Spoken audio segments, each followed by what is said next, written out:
Okay, I'll do This that. hearing will come to orders, and good afternoon to everyone. Welcome to today's hearing entitled The Role of Technology in Reducing Illegal File Sharing and a University Perspective. Today we're going to be addressing the issue of illegal file sharing on university computer networks. This practice, which is known as digital piracy, is costing the entertainment industry billions of dollars and thousands of jobs. I would also note that illegal file sharing isn't just about royalty fees. It clogs campus networks and interferes with educational and research mission universities. It wastes resources that could have gone to laboratories, classrooms, and equipment, and it is teaching a generation of college students that it's all right to steal music, movies, and other content because it's easy to download on the internet. That's wrong, and it needs to be stopped. Our committee is not the first to address this issue. Under the leadership of my friend Lamar Smith, the Judiciary Committee held a series of hearings on this topic in the last Congress. The Education Committee has also held a hearing on this issue. However, those hearings focused on the illegal and regulatory structure as was appropriate given the jurisdiction of the committees. The focus of today's hearing is on technology to help prevent illegal file sharing. In today's digital world, we generally rely on technology to combat illegal activities. It's illegal to send spam or to hack into a system to steal data. And though regulations attempt to stop these illegal activities, regulations alone are not enough. Systems from large corporation networks to home desktop computers use anti-spam and antivirus software firewalls. Do these technologies stop all illegal activities? Of course not. But they do prevent the bulk of bad things from happening. And the technologies have improved even as the sophistication of the scammers and hackers has increased. The Science and Technology Committee has a long history of holding hearings and moving legislation to technologies that are used to combat these illegal activities. I believe the case of illegal file sharing is exactly the same. We can't rely on laws and regulations alone to fix the problem. Technology will be the first line of defense, and I'm hopeful that our work here will contribute to the beginning of a real action on this problem. I don't want to be holding this same hearing in the 111th Congress.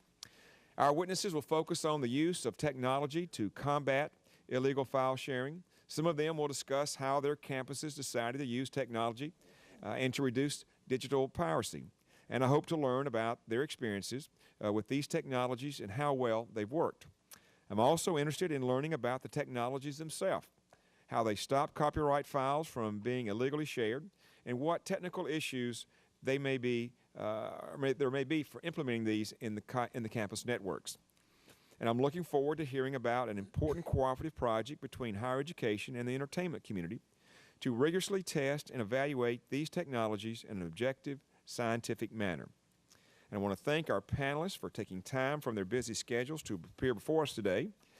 One of our nation's greatest strengths is our education system, and America's universities are the envy of the world. Their mission is to educate students, and they should not condone or look the other way when computer networks are used in clearinghouses for digital piracy and illegal file sharing. Universities do not condone piracy of computer software, textbooks, or academic research articles, and they should not treat entertainment intellectual property any differently. It's my hope that by working together, we can fix the problem of digital piracy on our campuses. And now I would like to yield to Mr. Hall, who I think is, I'll just yield to my friend Mr. Hall. And I assure you that I will call a hearing in the 111th if we need to, and I'll confer with you as in a kind of manner as you have with me, and I thank you for it. Thank you, Chairman Gordon, for convening this very full committee here today. I'd like to echo your welcome to our distinguished panel today, and I thank all of you for taking time to come to Washington to discuss how we can reduce digital piracy. The breadth of experience and expertise here today, I think, is going to get us a long way in understanding the problem of copyright infringement and hopefully illuminate some of the next steps for the community. In particular, I'd like to welcome Dr. Greg Jackson, the Chief Information Officer of the University of Chicago and former Director of Academic Computing for the Massachusetts Institute of Technology. Dr. Jackson has also served on advisory boards for major information technology industry firms and helped usher in the next generation of Internet technologies with the National Lambda Rail and Internet 2. And I thank you, Dr. Jackson. I look forward to hearing from you and all of your talented colleagues here today. Piracy of digital available media has become a large concern as more and more intellectual and creative works are available in easily transferred digital format, and access to high bandwidth networks has spread. High-speed internet connections used to be limited to major universities and government research labs. Now, relatively cheap broadband access is available, including over 50 million residential high-speed connections. Through this combination, illegal file sharing of music, movies, software, and other contents easier than ever, literally at the click of a button. This rampant disregard for copyright law absolutely needs to end.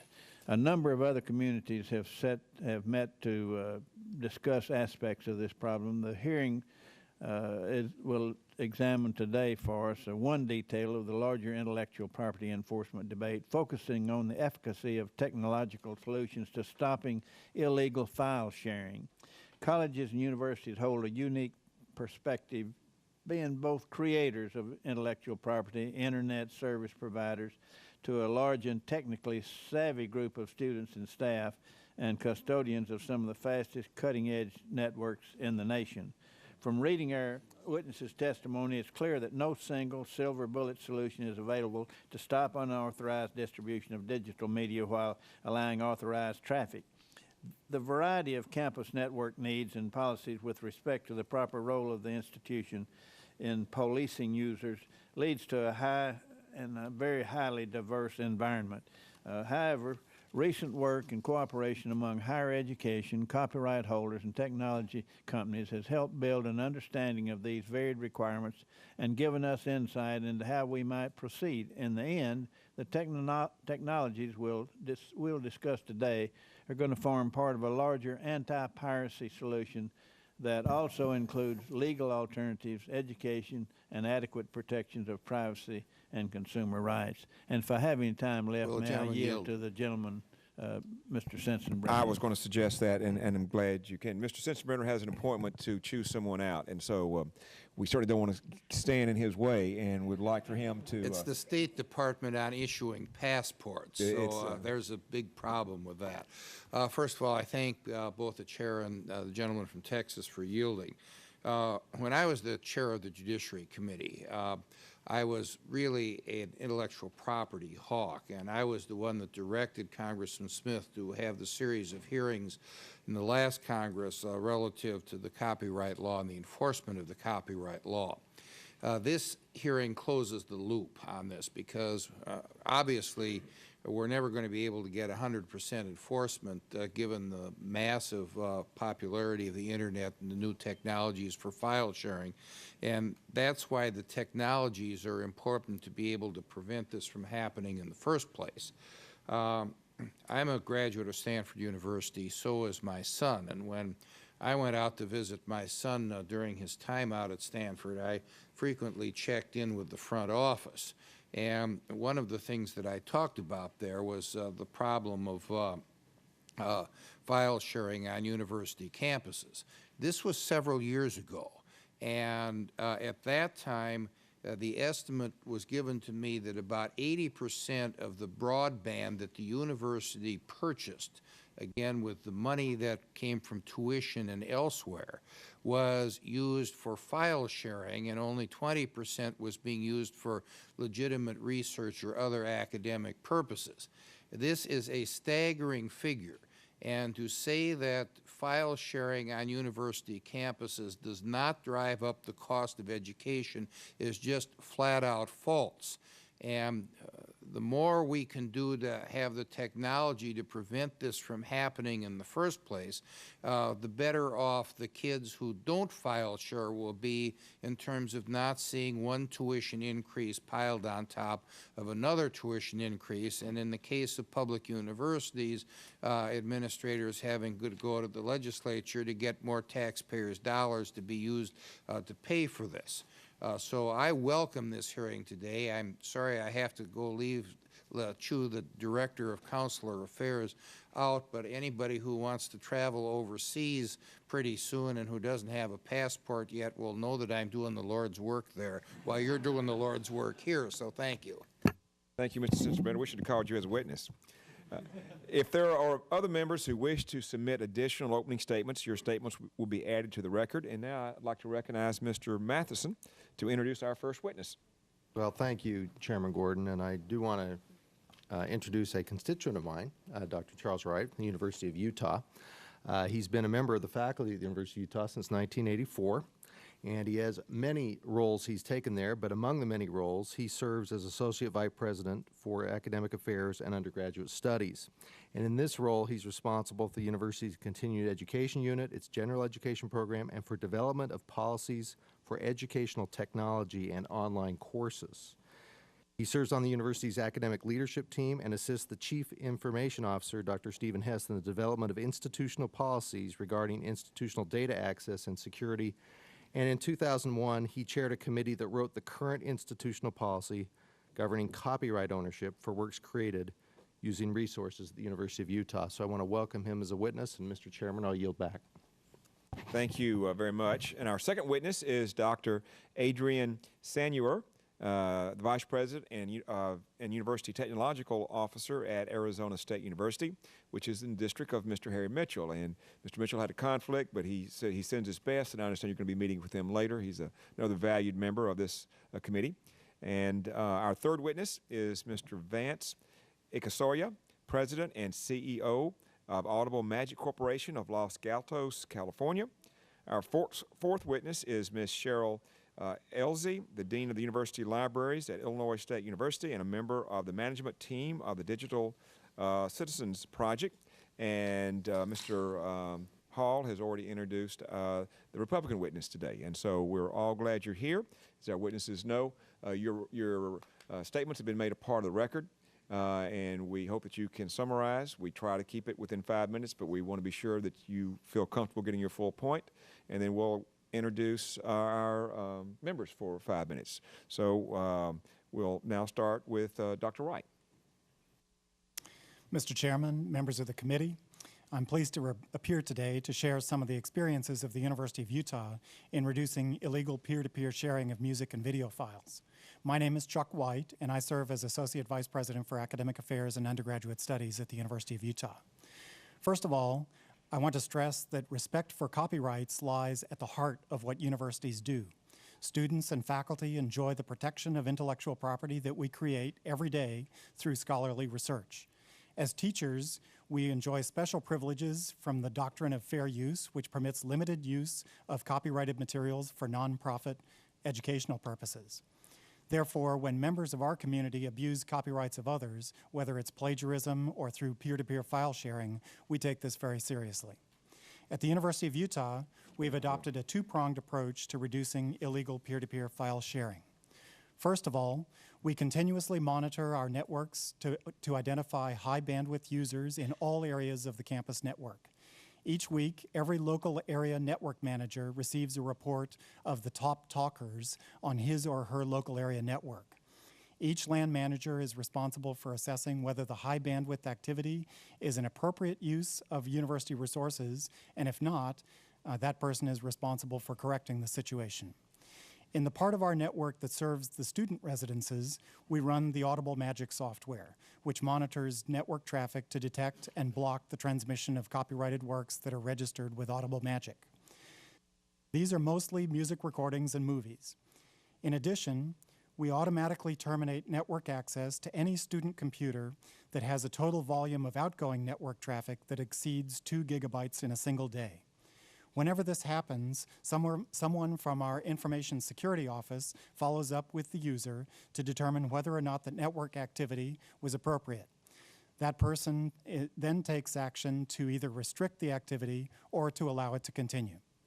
This two-pronged approach to the peer-to-peer file sharing problem has been very successful for us.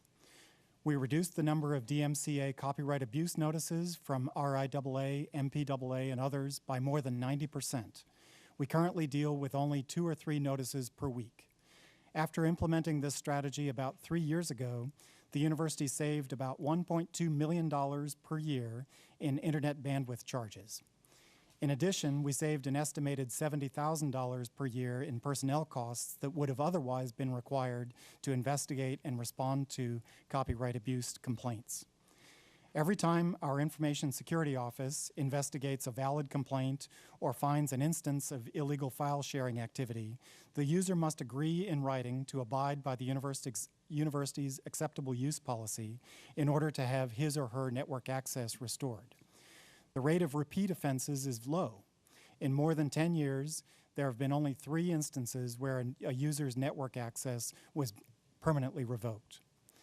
It's important to realize that there is no software or other network monitoring technology that can identify illegal transmission of copyrighted material with 100% reliability. Port shifting and encryption are just 2 of the many effective strategies that peer-to-peer file sharing programs use to overcome almost any technology solution to this problem. That's why it's important to use multiple strategies, for example, audible magic combined with network traffic volume monitoring, for detecting suspected violations. It's also important for the university to contact users personally in each case to make a detailed assessment of the situation. Our approach is largely, though not 100%, effective for reducing illegal file sharing activities on our campus.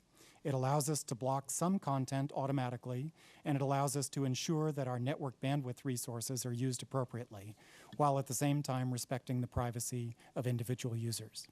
Thank you. And Dr. Stenier, you're recognized. Thank you, Chairman Gordon, Ranking Member Hall, and distinguished members of the committee for giving me this opportunity to describe for you Arizona State University's use of technology to reduce the incidence of copyright infringing file sharing on its campus networks. My name is Adrian Sanier, and I'm the University Technology Officer at Arizona State University, responsible for the governance of the network, among other duties.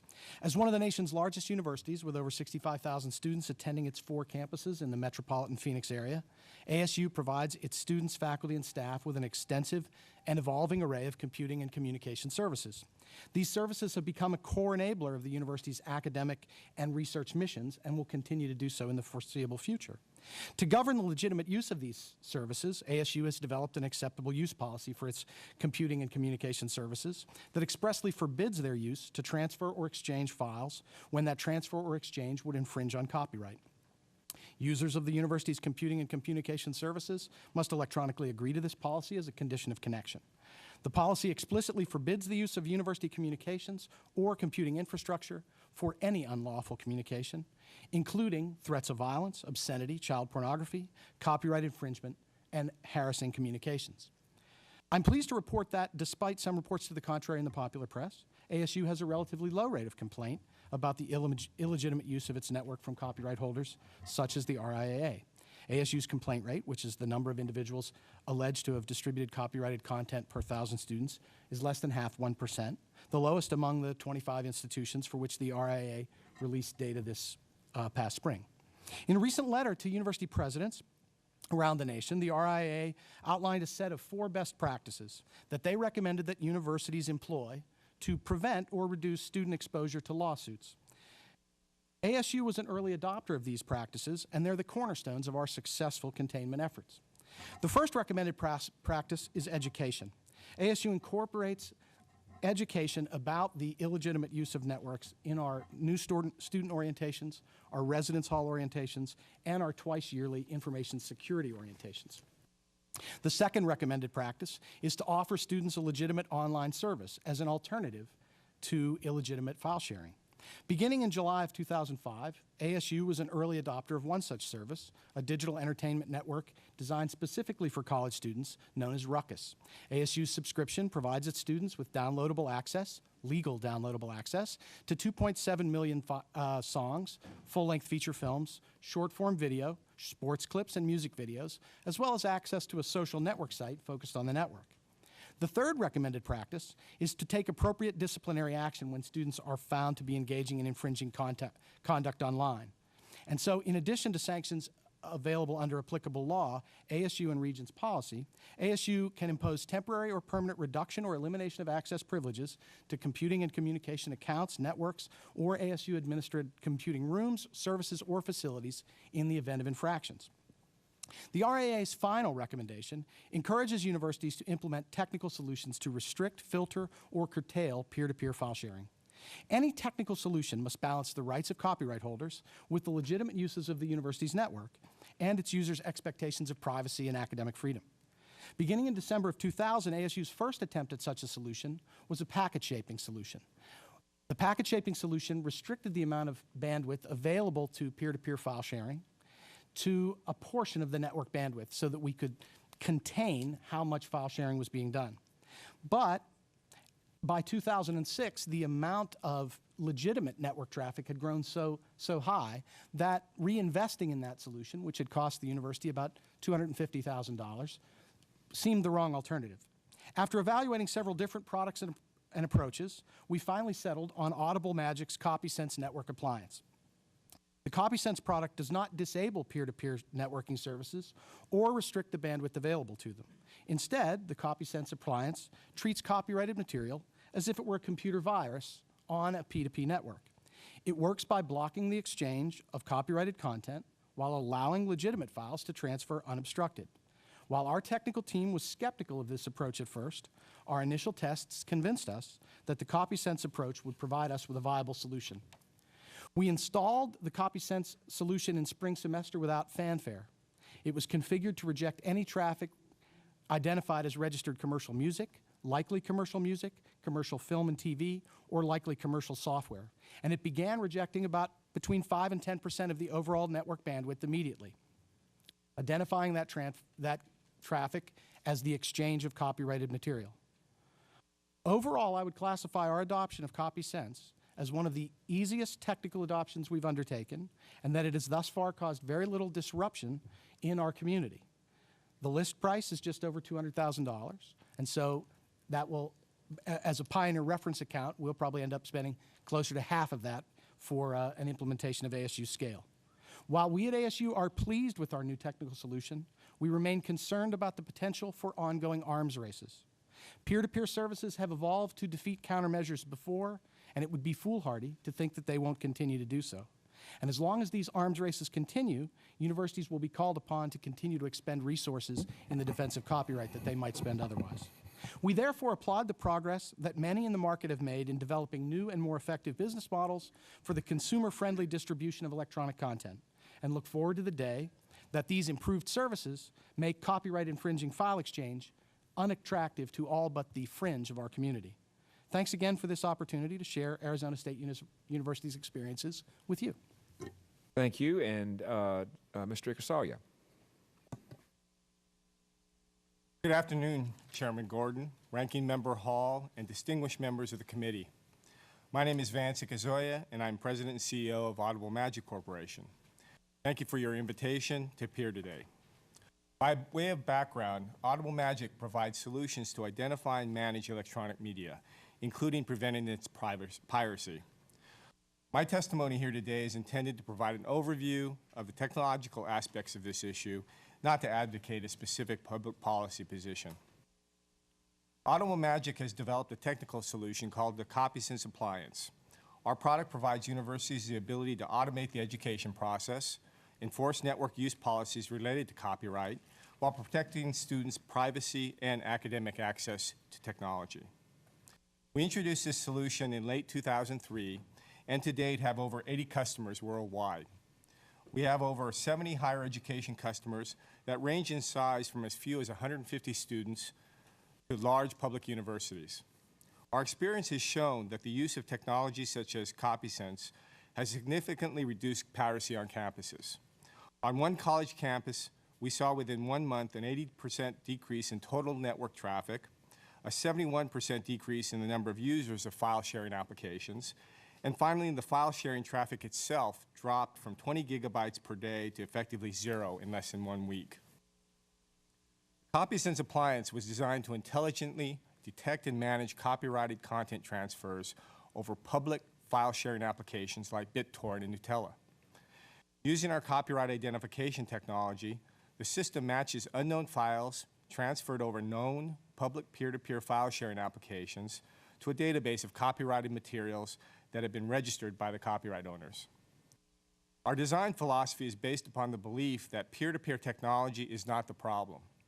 Peer-to-peer file sharing networks are an efficient means to distribute legitimate materials such as Linux software or even promote local unsigned artist music.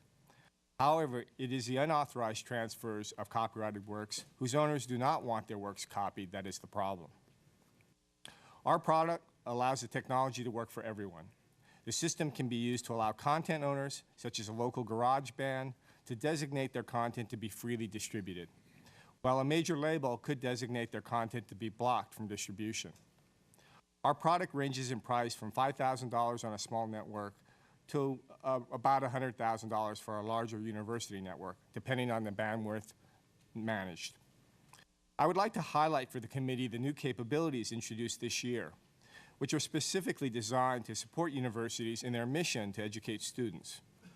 The CopySense systems provides universities the ability to influence student behaviors through a graduated series of student communications and sanctions. The CopySense system can detect student violations of a university's network policies, which can include using peer-to-peer applications to download copyrighted music or movies. Upon detection of these violations, the system will communicate with the student by automatically redirecting the student's internet browser to a university-maintained website. This website can be used to educate the student on their violation and the reasons why their behavior was inappropriate. These pages could even be used to administer a copyright lesson and test. Because the system triggers at the time of the violation, the system is able to leverage the teachable moment by immediately providing feedback to the student. The system possesses a configurable point system that provides an escalation in notifications or sanctions.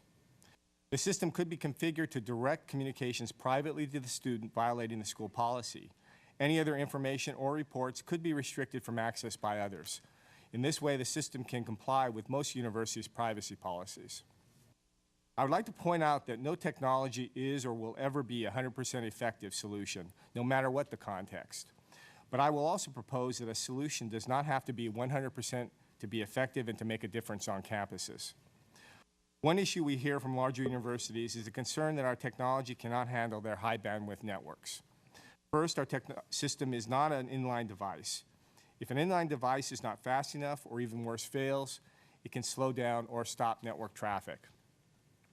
The CopySense appliance performs its matching activity in parallel with the real-time network traffic flow. The actual experience of our customers has been that the CopySense appliance has no adverse impact on network performance. Secondly, we often get questions about our effectiveness. How can we match and identify files quickly enough to stop the transmissions of offending files when the campus networks are so fast? We have designed a very sophisticated solution to this problem. Let me briefly explain both the concern and how we handle it. Files transferred over networks are broken up into discrete chunks referred to as packets. In order to make a match, a portion of the file will need to be reassembled and a number of packets collected. At that point, we can perform a match using our fingerprinting technology. You might be thinking, this must take a long time, and so on high-speed networks, the system won't ever match a file before the offending file transfer has already occurred. Our technical approach isolates this problem to only the first time we see the file being transferred. The first time we encounter a file we have never seen before, we must go through the process of using our fingerprinting technology. However, once this occurs, we can associate the file with an identifier, which is like an ID number. This ID number can be read from the data transmission very quickly and in more than enough time to take action. Can technology solve the problem of piracy of copyrighted works in every instance? Can technology clear all university and college campuses of illegal file sharing? Technology will never be the entire solution. Technology is just one of the essential tools to combat piracy on campuses. And as the title of this hearing indicates, technology can reduce the number of violations and play a major role in supporting universities and colleges' efforts to address this most important issue. Thank you. And Dean Elza, you are recognized for 5 minutes. Chairman Gordon, Congressman Hall, and members of the committee. Thank you for the opportunity today to share with you information about Illinois State University's Digital Citizen Project. Illinois State University is a typical university campus of 20,000 students, great faculty and great kids. They're not inherently bad people, but college students everywhere share movies, music, TV shows, games, and software, a good deal of it without copyright permission. Our campus is no different. I described the Digital Citizen Project in detail in my first congressional testimony before the House Subcommittee on 21st Century Competitiveness last fall.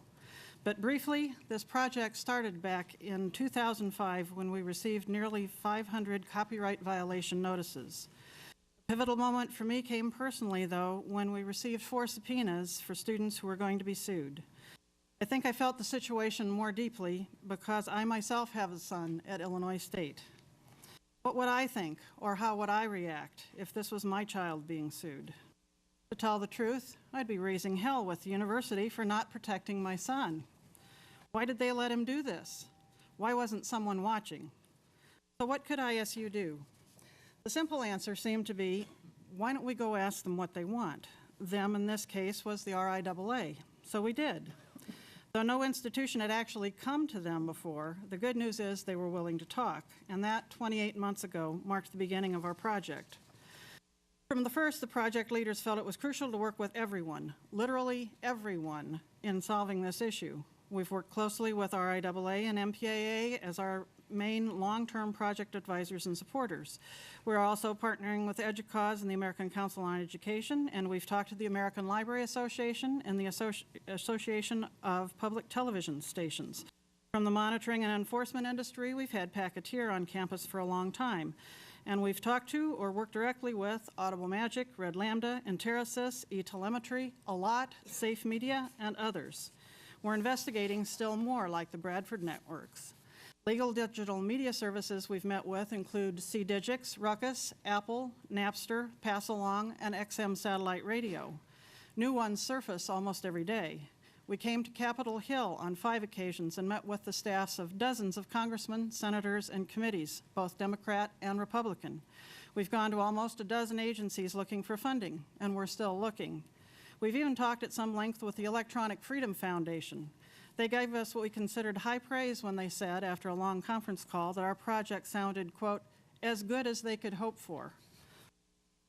Digital Citizen is designed to incorporate education, monitoring, legal digital media services, fair use and easier copyright permissions, K-12 education and ethics training, and rewards for good digital citizenship. Overall, the long-term goal of the project is to provide a consumer report-like study, if you will, on the services and systems that are out there or just coming on the scene, so higher ed will be able to make informed, fiscally responsible decisions. As to funding, well, funding is hard to find. We were fortunate to receive grants from several entertainment companies and associations, but new and different approaches, like ours, to rapidly evolving challenges, like campus piracy, don't fit neatly into existing grant categories. It's also hard to find funding because many find it easier to talk about the symptoms, downloading, than to fix the root problem, which is changing behaviors and culture. Our project timelines were originally based on a 3-year project. However, it's taken us 2 years to get sufficient funding to get started. We've only now begun to get to the heart of the research and analysis. Technically, our project has been funded for 18 months, and the clock began 5 months ago. Without new dollars, the project will end July 1 next year. Our early research and data so far confirm many expected outcomes and reveal some surprises. Please ask me about those later if you would like to know more. If decision makers from other campuses came to us today, and they've already started, to find out what to do, we wouldn't have an answer. It's too early. The monitoring technologies don't seem to be fully ready to do what Congress or the entertainment industry wants yet. A consumer study is desperately needed so side-by-side comparisons, benefits, and features can be determined. Both monitoring systems and legal digital media services need to be evaluated, and this all needs to happen now. The consumer study can help the entertainment industry as well by providing reliable, tested feedback. But technology is not the answer. The 9/11 Commission report says that, quote, Americans' love affair with technology leads them to also regard it as the solution. But technology produces its best results when an organization has the doctrine, structure, and incentives to exploit it. doctrines, structure, and incentives. That's what ISU has put together in the Digital Citizen Project. Your help is essential in directing the conversations toward improvements in and testing of emerging technologies, and your support for the comprehensive efforts of the Digital Citizen Project and other comprehensive programs like ours, that will be invaluable. Thank you. Can't beat a mother for getting action. Good job, and thank you. And now, Dr. Jackson, you're recognized for 5 minutes. Mr. Chairman, Mr. Hall, members of the committee, I'm Greg Jackson. I'm the Vice President and Chief Information Officer at the University of Chicago. Thank you for inviting me here today. Let me summarize 5 points from my written testimony. First, the university's business centers on intellectual property. We patent, copyright, publish, and teach. Protecting our rights to all this is important, but so is access. Research and teaching depend on the convenient availability of intellectual property. We need to work together across organizational and political lines to find the elusive right balance between mechanisms that protect intellectual property and mechanisms that make it accessible. Staking out irreconcilable adversarial positions won't achieve that. Second, the university deplores violations of copyright law. We received 57 DMCA complaints last year and expect about twice that many this year. We handle these aggressively, immediately disconnecting the offender. Before restoring connections, we require first offenders to meet with the dean on the record to emphasize the seriousness of the offense. We fine second offenders $1,000. In addition, we paper the campus with posters like these. We discuss the issue at orientation and in class, and our acceptable use policy covers it. Periodically, I remind the entire community by email that the university takes copyright offenses seriously and that they can have very negative consequences. Our approach has yielded good results. DMCA complaints involve less than half of 1% of our community. Over 5 years, we have had only 6 repeat offenders. Third, the principal drivers of infringement are business-related. Movie and music producers serve their online customers inconsistently, incompatibly, inefficiently, inconveniently, and incompletely. Music purchased legally from Microsoft, for example, can't be used on Apple devices or vice versa. Pricing seems high, and managing keys and licenses is a major hassle. Most movies remain unavailable, and no one offers Beatles tracks. If the right thing keeps falling short of customers' reasonable expectations, too many customers will keep choosing the wrong thing. Fourth, network-based anti-infringement technologies fail within high-performance networks. As I detail in my written testimony, the Internet transports not distinct intact files, but rather files chopped up into packets and then shuffled together. Only limited address and type information and not content is readily available in transit. Address and type alone cannot accurately identify illegal transfers, and reconstituting file content for blocking at network speeds can be a daunting challenge. This is why the dominant anti-infringement technologies fail within high-performance networks. Both traffic-shaping products, such as Packeteer, Red Lambda, and Clouseau, and signature matching products, such as Audible Magic. These may work today at the relatively slow borders between campuses or dormitories and the regular Internet, as we have heard today, but they will fail even there as strong encryption becomes commonplace and legitimate applications of peer-to-peer file sharing expand. Moreover, as Apple, Amazon, and others sell unprotected copyrighted music and movies, legal network transmissions will become identical to illegal ones, further hampering anti-infringement technology. Finally, technological obstacles to behavior have limited counterproductive effects. We have learned this lesson from long experience with intensively networked university communities. The only successful, robust way to address problems that involve personal responsibility and behavior is with social rather than technical tools. We must teach and persuade people that certain behaviors are socially and economically counterproductive for their own communities. If owners, publishers, transmitters, and users do that teaching together, collective benefit will trump individual malfeasance. If we instead try to restrict behavior technologically, the only result, as Dr. Sanyar said earlier, will be an arms race that no one wins. I hope that the committee translates this lesson into effective policy and collaborative practice, and I appreciate the opportunity to provide whatever help I can.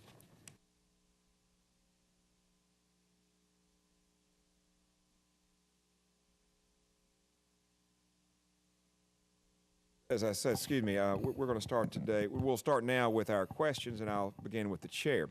Dr. Jackson, you state that the network-based anti-infringement technologies will fail within higher performance networks. Has the University of Chicago actually tested any of the network filter technologies?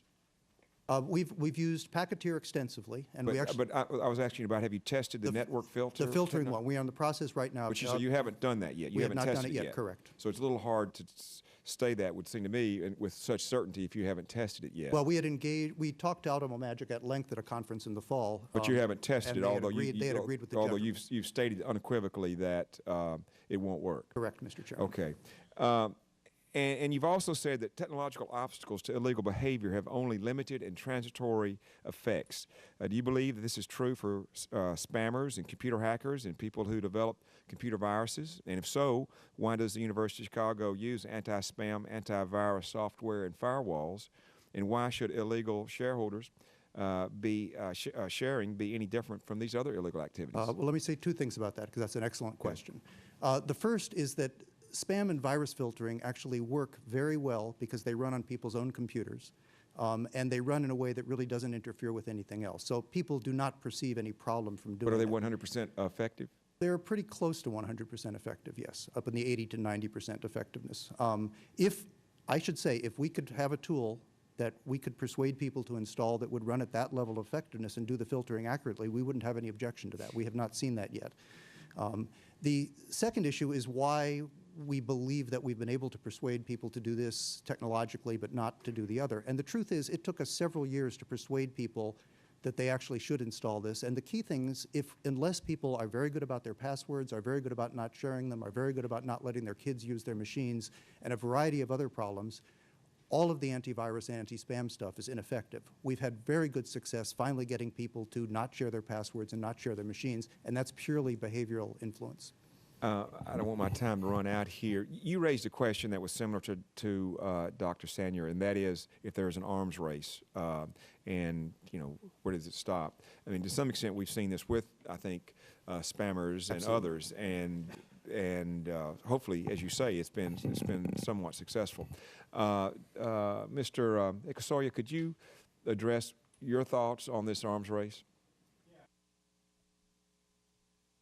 Yes, clearly the ingenuity of the people developing these applications, these peer-to-peer applications, have provided a real challenge technologically. But just as these networks have evolved from the early days, from Napster onto today, also our own product continues to evolve as well. And so I really do think the analogy of comparing these to the spam and antivirus programs is a really a good one. In fact, spam and antivirus both use these registries of content. We use a registry of content. It just happens to be that we have copyright works in our database. But where I would, I think, agree with echo the panel is that I think technology by itself is never going to be the solution, and that it needs to be combined with an educational process, and the two, technology as well as education, can go a long way towards influencing behaviors, which is what we have to do to really have an effect on this. And Dean Elsie, one of the things we've heard as we've trying to gather information on this is that using technological or trying to use technology to reduce this illegal file sharing, you really can't install it on every computer on the campus, and so that makes it more expensive and more difficult. What's been your experience with that regard?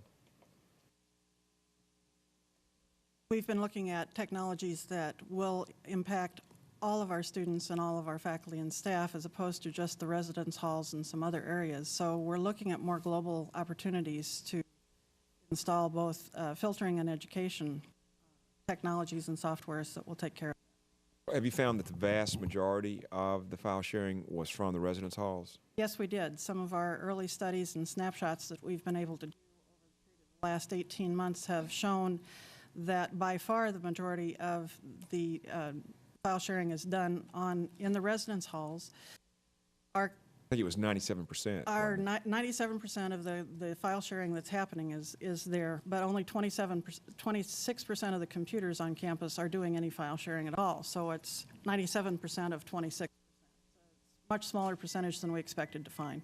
So that if you, again, if we're playing hand grenades and we know we're not going to get 100%, that would be a more economical way to approach the problem Absolutely. for universities. Thank you, and now call on Mr. Hall. Thank you, Mr. Chairman. It seems to me that our panel agrees substantially on a number of important issues from the testimony we've just heard and from the testimony you submitted. I'd like to take a moment just to make sure I've got that right. Does everyone agree that technology can't completely stop piracy? So that's and next, does everyone agree that notwithstanding its imperfection, technology can be a part of a comprehensive anti-piracy policy? I never saw such an agreeable group. Dr. Jackson, in your testimony, you described the principal challenges finding, quote, the elusive right balance between mechanisms to protect intellectual property and mechanisms to make it accessible. Trade-offs are inevitable. So it appears that the broader community has entered into a number of cooperative projects on this, including Dr. Elsey's digital citizen project and the Joint Higher Education and Entertainment Industry Committee. Dr. Jackson, do you believe these groups can provide the information your institution needs to make informed decisions about comprehensive anti-piracy efforts? I believe they're on the right path to doing that. We participate in the Joint Committee, and that's been a really useful place to come to common ground, I think.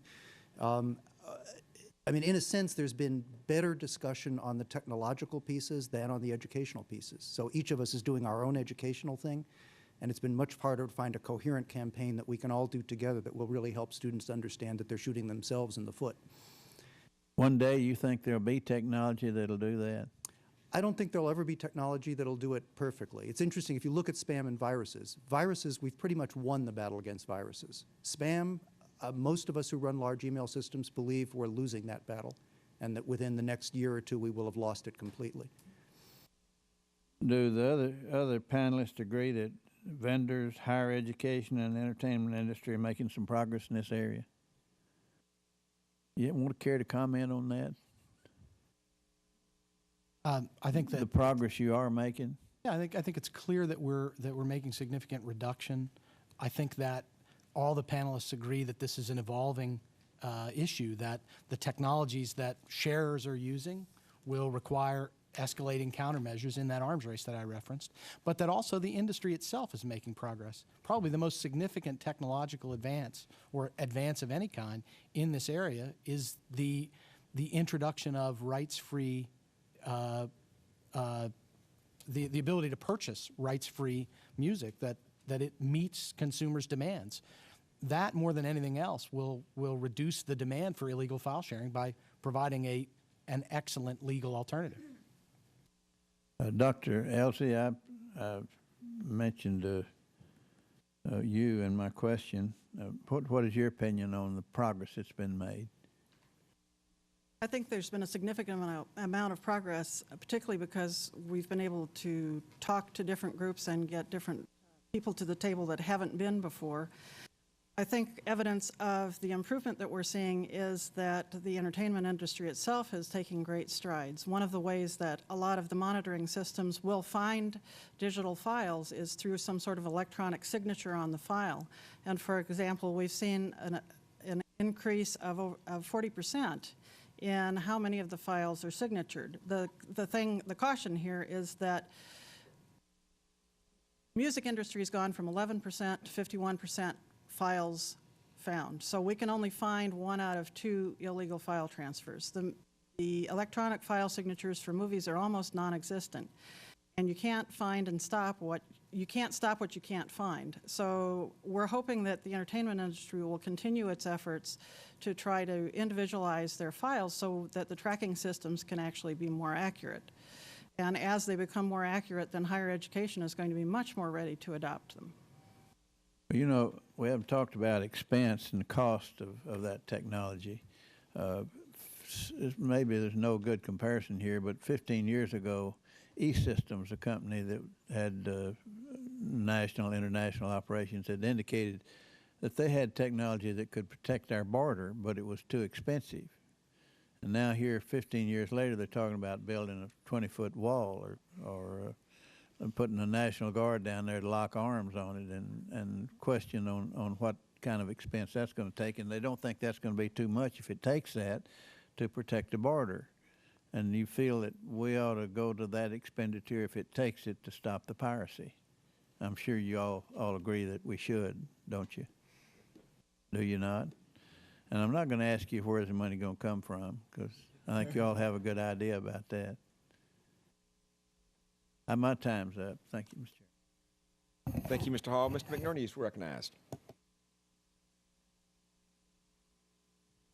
Thank you, Mr. Chairman. I'm afraid I'm going to overrun my 5 minutes, so you'll have to hold me back a little bit here. I thank the panel. I think this is a very fascinating discussion, and there's a lot to learn here. One of the things that Dean Elzey, excuse me, said impacted me personally. My own children were in college recently, and then the arrests were made, and that definitely has it makes an impression on you. And so I wanted to make sure today that we get things as straight as I can. Dr. Wright, I was very impressed. You want to clarify that it wasn't your kids that were arrested? No, they weren't the arrestees, thank goodness.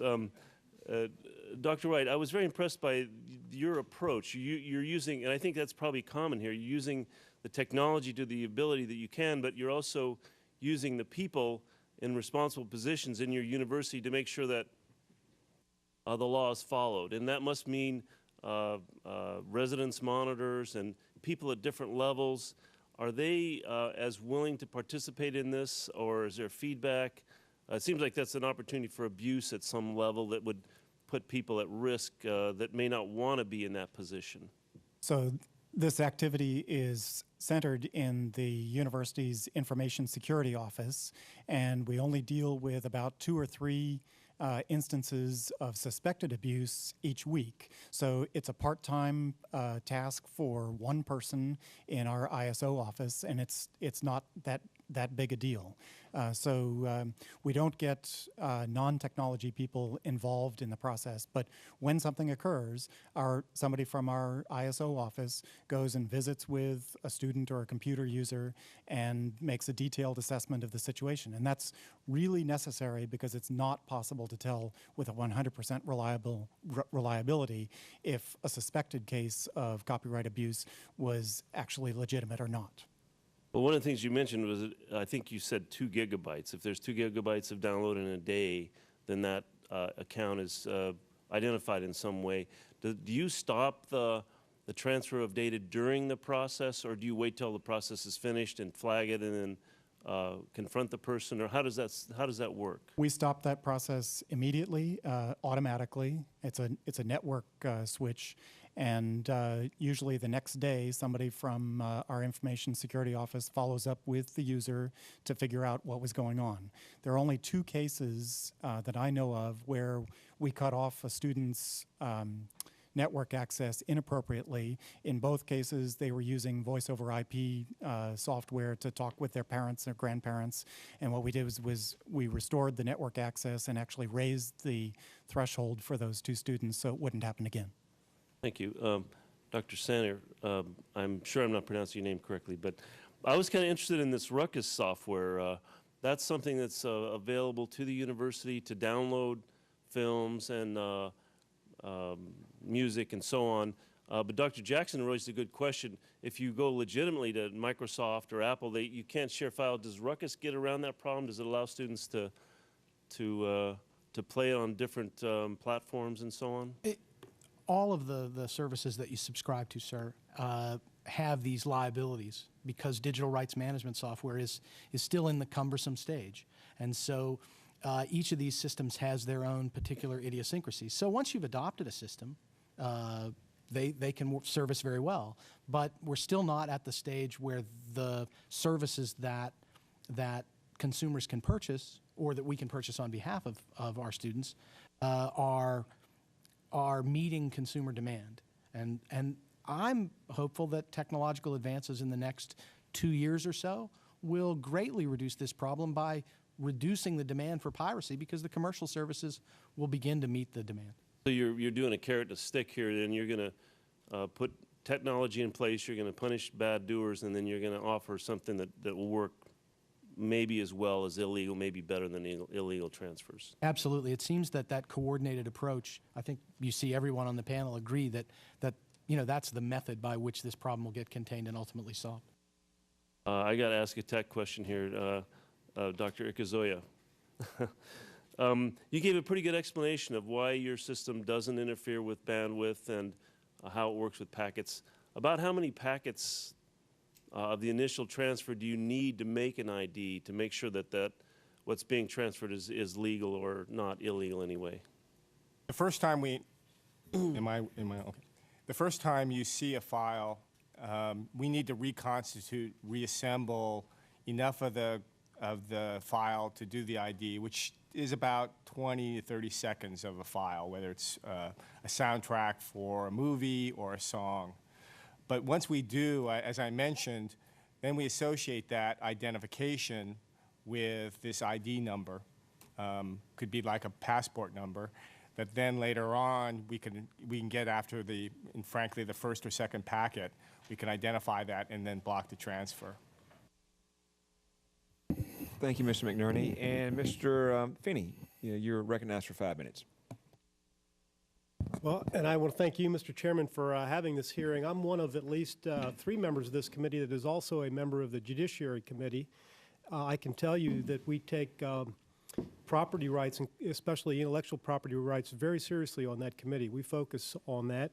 This is the 3rd committee, by the way. The Labor and Education Workforce Committee has held hearings on the technology involved in the universities, because this is a huge problem and Congress is going to continue to focus on it.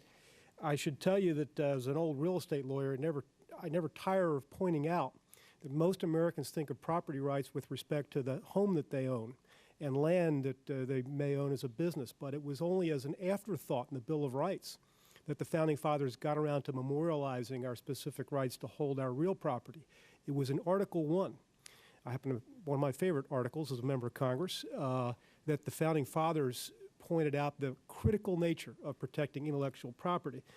And while I appreciate the panels recognizing the importance of intellectual property, and I want to agree with everybody that education is key, education alone cannot solve the problem. And I'm disappointed, I guess, to some extent that Dean Elsie and Dr. Jackson have minimalized the possibilities and the importance of technology in this regard, because while I'm sure you educate your students, Dr. Jackson, on the importance of not committing robbery or burglary or rape, you also put locks on the door. And sometimes technology is the only way to help young people learn the importance of respecting civil institutions. Some of the responses you gave about how you can't change behavior until you change culture, et cetera, remind me when I went to China and pressed the issue of intellectual property. We've got rampant theft in China and some other countries around the world. The equivalent of our Commerce Secretary, he was a very brilliant guy. I believe he's educated in the U.S., perhaps even the University of Chicago, because he could have taught economics. He was a real free market kind of guy. I was very impressed. But his answer was very similar. He said, this is going to be a long process in China because it's going to take us decades to change people's attitudes and behavior. And I guess the point of all this is to tell you that the Judiciary Committees, on a bipartisan basis, is not going to be patient for very long with universities that haven't made aggressive steps, including education, including policy, including technology, whether you like it or not. And we're not going to tell you which technology to use, but I think I speak in part for Chairman Berman, who chairs the Intellectual Property Subcommittee, certainly Chris Cannon, and many others of us, when I tell you that our committee is going to be insistent that the universities, not just because of the theft involved, but because you're shaping not just academic excellence for young people, but also their attitude towards civil responsibility, that we're going to be insistent that we reward universities that are aggressive in this regard. I want to note that, for example, the University of South Carolina, Michigan State, Howard University, Seton Hall, Ohio, have adopted technological, educational, and policy processes that have been very successful. The University of Florida, in my home state, by the way, talking about the cost, brags about the fact that implementing a technology that they use has saved them some $2 million in expanding the broadband that they had originally intended to do. So there are potential savings for the university networking opportunity when you diminish the theft. And I guess with that, because I've got a lot more experts on the panel than I have expertise in this regard, but I did want to issue that very important statement. I would ask, perhaps Dr. Jackson and Dean Elsie, because I did single you out for my disappointment that you hadn't emphasized the potential of technology here.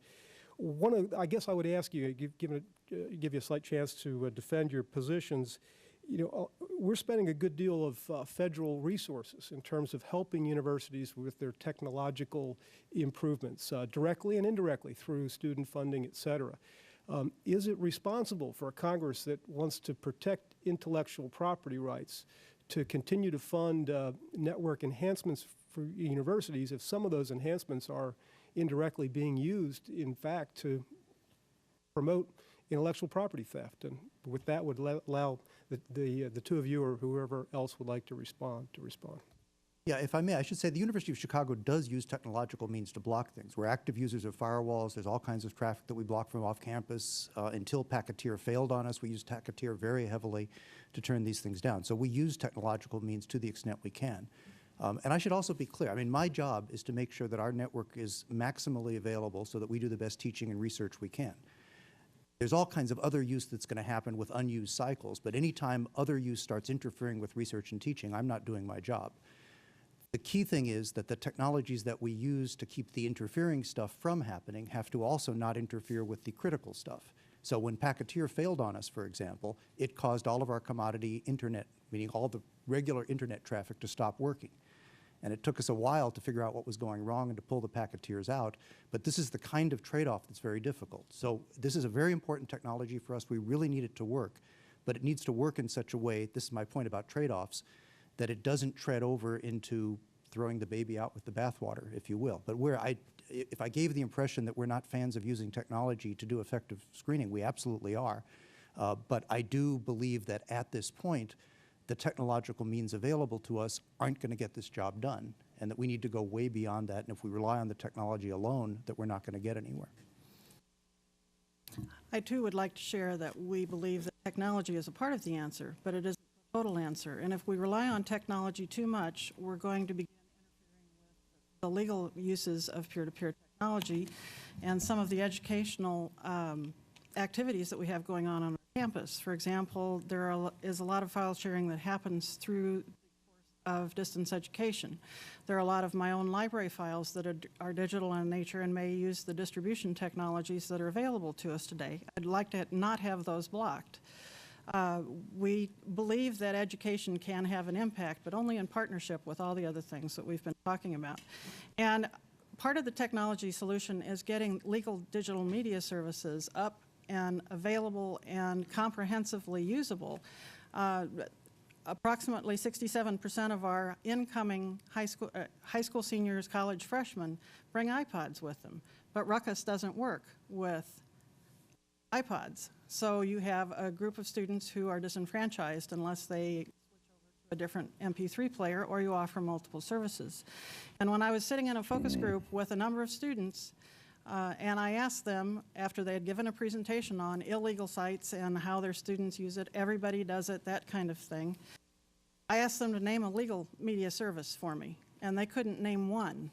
So there's a huge marketing and business opportunity here to get these into the knowledge base of the students. So they said they would use the legal services if they knew what they were, if the music was free, and if it had the tunes that they wanted.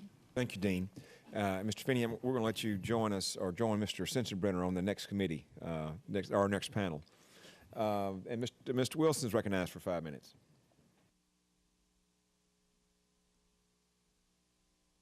Thank you, Mr. Chairman.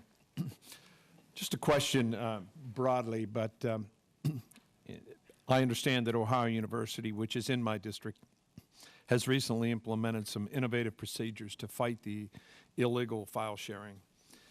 How much do universities communicate with each other in regard to resolving these kind of problems? And secondly, have you set up any formal pathways of communication to do your plan for in the future? Well, here I am at the end. The answer is we communicate extensively on all kinds of issues, but this has been very, security, research computing, file sharing have been very high on all of our list for a while. To tick off a few of the mechanisms, the Joint Committee that was mentioned several times already has been a really effective, compact medium. A few of us sitting in a room.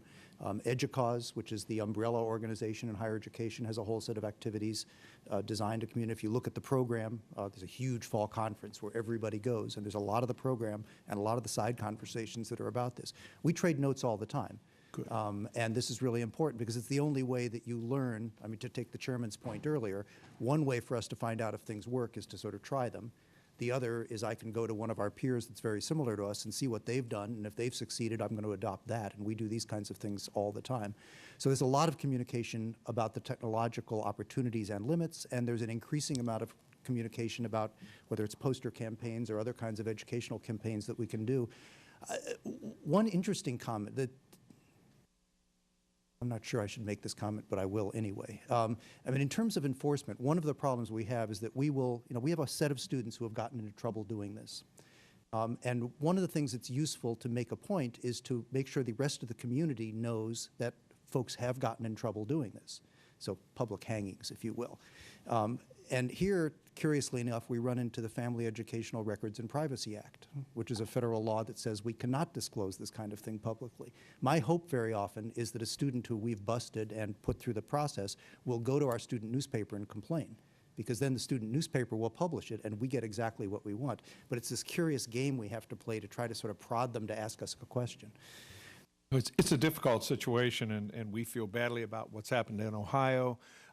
We had a situation like this a couple of years ago where even some Social Security numbers of alums got out. And it was a real difficult situation. So I was just hopeful that the communication was going on between the universities, that we did not apply ourselves to make sure that everybody was going to be safe from it. That's all I have, Mr. Chairman. Thank you. Thank you, Mr. Wilson. And Dr. Gingrey is recognized for 5 minutes. Mr. Chairman, thank you. I wish our legal experts, our attorneys, were still here, Mr. Sensenbrenner and Mr. Feeney. Maybe they could answer this question for me.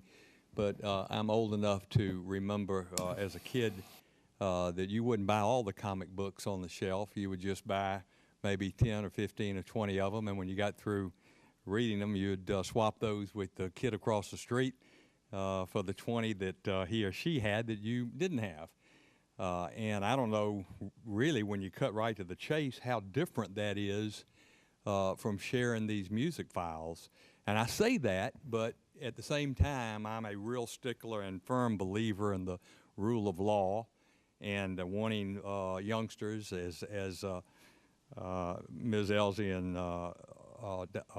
Dr. Jackson said, that you probably can't completely solve this problem technologically, and of course you all raised your hands and agreed to that, and there needs to be some balance, and I truly believe if you can scare the bejesus out of them and show what could happen if they're guilty of stealing intellectual property, and appeal to their sense of fairness and fair play. Of course, I think in your testimony, Ms. Elsie, you had said that some of the kids arrive at the college campus as freshmen, having engaged in stealing intellectual property since the 3rd grade, kind of like me and the comic books of 50 years ago. So I don't know exactly how you get to that. So these comments, of course, not in the form of a question. You might want to, any one of the 5 of you might want to comment on that. But in regard to a specific question, and Dr. Wright, this was that fair use issue. In your testimony, you highlighted the exemption of copyright for certain nonprofit education purposes. I'd like for you or any of you to elaborate on how copyrighted works are used in coursework on your campus, and if the other witness would like to discuss that as well, that'd be great. So we do use a lot of copyrighted work on our campus for teaching purposes and research purposes, and the doctrine of fair use gives us the limited right to do that free of charge. We can only do it with portions of work, and we have to restrict it to nonprofit educational activities. But we derive huge benefits from the doctrine of fair use in that respect. More recently, the TEACH Act has given us the ability to use digital copyrighted works in our teaching, in our classes. And again, there are limitations to what we can do. There are responsibilities that we have to live up to in terms of educating students about the copyright and how the use is limited in teaching. We have to password protect the digital files so that they can't be released. So we have a lot of responsibilities to live up to, but as long as we live within the rules, then we are allowed great latitude in using these materials for teaching, and it would be very, very difficult to get along without it. I'd just like to echo Dr. Wright's emphasis on how important fair use is to scholarly activity of all kinds. And I think this is why this is such a particularly important issue, that if we were to allow stringent enforcement of copyright to erode fair use, the country as a whole would be much the worse for it. And so these are complicated issues because to a kid who is looking at the digital file sharing, it does feel like, well, I'm just sharing it with my friends. But fair use is when you share it with your friends and family, not your million closest friends, because it's kind of hard to categorize a million closest friends. And this is the challenge that all of you face, is drafting law that keeps pace with this changing technology. So again, the weapon that we have is the commercial sector, that the market ultimately will manage this for us. Yeah, and I guess my comic book analogy breaks down when it's just a kid across the street. And now this technology would allow the sharing with a million kids across the street. So I do understand that point, yeah. Chairman, I didn't have any other questions. I'll be glad to yield back at this time. Thank you, Dr. Gingrey, and I'll remind you that you can also share your old LPs with folks across the street, too. Before we bring this committee hearing to a close, I want to thank our witnesses. It's been a very informative hearing. It has been televised, so there's a lot more folks that are listening to this than are up here today, and our staff is all listening, so we want to thank you. I want to make, for the record, let you know that any remaining or additional statements from members and answers to any following questions, follow-up questions, the record will be open, and the witnesses are excused. Thank you. Well done.